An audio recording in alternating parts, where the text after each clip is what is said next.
Most travelers do not come to Bari for Bari. They fly in, catch a train, or rent a car and use Bari as a starting point to visit Puglia's famous towns. But for centuries, Bari has been one of southern Italy's key port cities, shaped by saints, sailors, castles, fishermen, pasta traditions, and the Adriatic Sea. So today, we're spending the day finding out if Bari deserves more than just a quick stop on the way to the rest of Puglia. Let's get tipsy, y'all.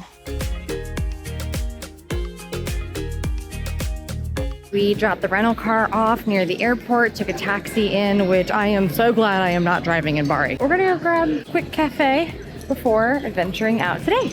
Bari's story has always been influenced by its spot on the Adriatic Sea. Since Bari is on the southern coast of Italy, it grew into a key port city linking Italy to the eastern Mediterranean, but also made Bari a prize for anyone wanting to control southern Italy. Over the centuries, many groups shaped Bari, like the Romans, Byzantines, Normans, and later the Kingdom of Naples. Each left their own mark, whether it was walls, castles, churches, trade routes, or the city's layout. Bari is truly a city of contrasts, old and new, sacred and everyday, protective yet open to the sea. The best way to get to know it isn't just by seeing one landmark, but by wandering through the places where its history still lives. Castello Svevo, Bari's Norman-Swabian castle, shows just how valuable the city once was. Bari's location on the Adriatic made it a strategic prize for anyone seeking control over trade and power in southern Italy. The first castle here was built in the 1100s by Norman King Roger II. But like many medieval fortresses, it faced a turbulent history. Over the centuries, different rulers destroyed, rebuilt, expanded, and adapted the castle. Its biggest change came in the 1200s under Frederick II, when it became part of his defensive network across the Kingdom of Sicily. When you visit, you see more than just one castle from a single era. You see ambition, military planning, Renaissance updates, and centuries of rulers trying to hold onto this prized possession. Just went through the whole castle, like amazing. I love castles. Every time I see a castle, I just want a castle more. Very, very cool, very different tiers of structures, all the different rooms. You could just see the different types of influences. It was super neat. I wish we could go up higher so that you could see like a city view, but this was absolutely incredible. I recommend it if you like castles.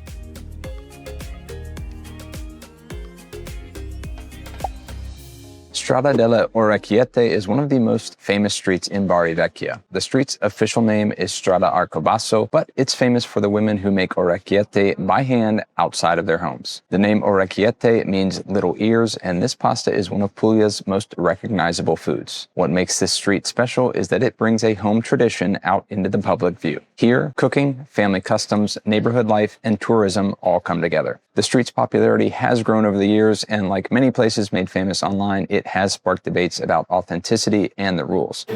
Donna's got some sass.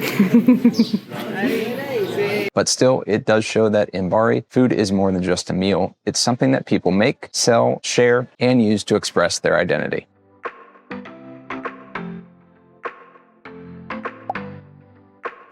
The Basilica di San Nicola is Bari's most important church, and its story begins with sailors, sacred relics, and some medieval rivalry. Back in 1087, sailors from Bari brought St. Nicholas's remains here from Myra, which is now in Turkey. Back then, having a major saint's relics could change a city's future by attracting pilgrims, prestige, money, and political power. Construction of the basilica began just 2 years later, and soon Bari became one of the top pilgrimage destinations in all of southern Italy. St. Nicholas is honored by both Catholics and Orthodox Christians, making this church a rare meeting place between East and West for centuries. And yes, this is the same St. Nicholas who inspired the Santa Claus story, so Bari has a surprisingly direct link to one of the most famous figures in the entire world.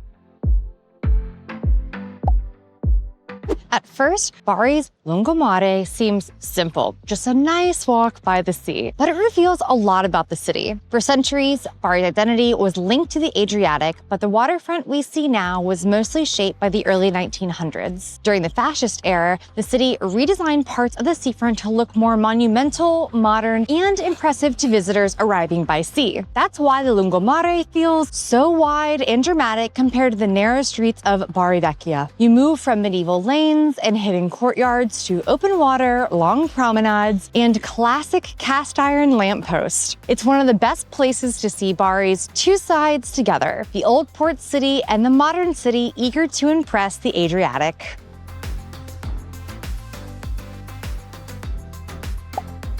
For lunch, we stopped at La Cantina dello Zio, a local family-run osteria known for their classic Puglian dishes and local house wine. I'm not driving, so I am not mad about this gigantic glass of wine, which is their house red. It's €3. Winning.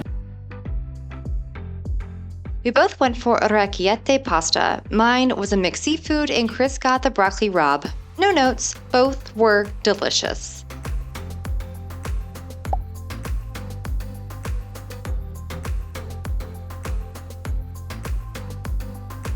Via Venezia, also called the Muraglia di Bari Vecchia, is one of the best places to see how Bari was built. The old town stands on a small peninsula surrounded by the sea. These walls protected the city for centuries, and some sources say the earliest defenses date back to ancient times. Today, the Muraglia is peaceful, but in the past, it was a defensive barrier. It separated the sheltered world of Bari Vecchia from the sea, the port, and anyone arriving from the Adriatic. Now, the Muraglia acts like a balcony over the entire city. On one side is the maze of the old town, on the other, the waterfront and the sea that shaped Bari's history. You can't have a good hair day here. Chris can, I cannot.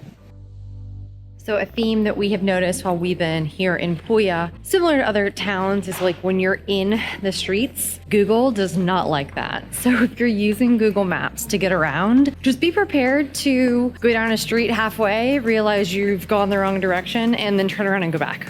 No big deal because it's all beautiful. While Bari Vecchia tells the story of sailors, saints, fishermen, and medieval walls, Petruzzelli tells the story of a city that wanted to be elegant, modern, and culturally important. It opened back in 1903 and became one of Italy's major opera houses, known for its size, beauty, and performances. But in 1991, the theater was destroyed by arson and stayed closed for years before finally reopening in 2009. One more nearby theater worth knowing is the Teatro Margherita, one of Bari's most unusual landmarks because it was not just built near the sea, it was built over it. The permanent theater opened in 1914, replacing an earlier wooden theater that had just burned down a few years before. But the most interesting part is why it ended up here in the first place. At the time, Bari had an agreement with the Petruzzelli family that limited new theaters from being built on municipal land. So the solution was built it on pillars over the water. For decades, Teatro Margherita was used as a theater and cinema, and today it's an exhibition space and arts museum.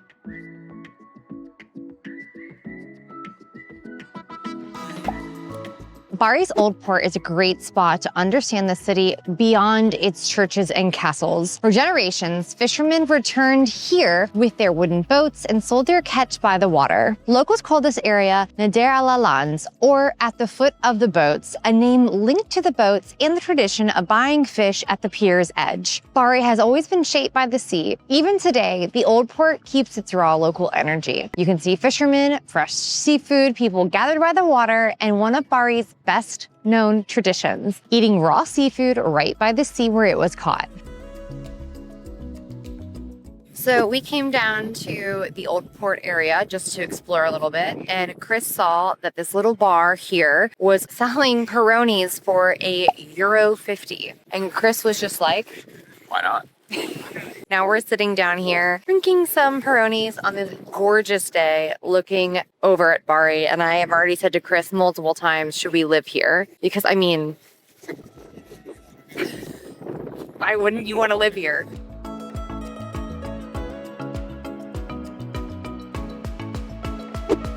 Sticking on the beer train. Imperial Ale, 7%. Whoops. She saw pills and thought that was a good idea. She didn't see the imperial part.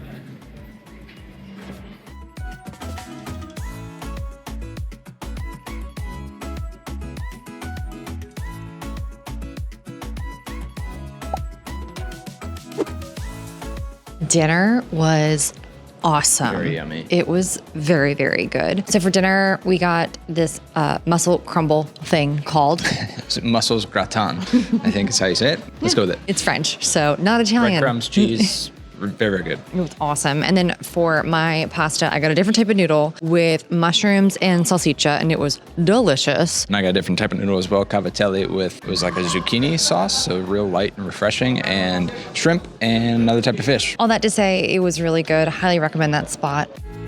Bari was a wonderful surprise for us. Many travelers use it as a starting point for Puglia, but after spending time here, we definitely think it deserves more than just a quick stop. For sure. Bari has, sacred history, the energy of its old port, fresh pasta made right on the street in front of you, sea views, great food, and a local atmosphere that feels real and genuine. So yeah, Bari is definitely worth a stop, especially if you give yourself time to see more than just the train station or the airport. So from here, we're actually gonna be heading down to Matera, one of the oldest continuously inhabited cities in the world, where ancient cave dwellings, dramatic viewpoints, and a very different side of southern Italy is waiting for us. Be sure to subscribe so you don't miss that video. Thanks for watching, guys. Cheers. Cheers.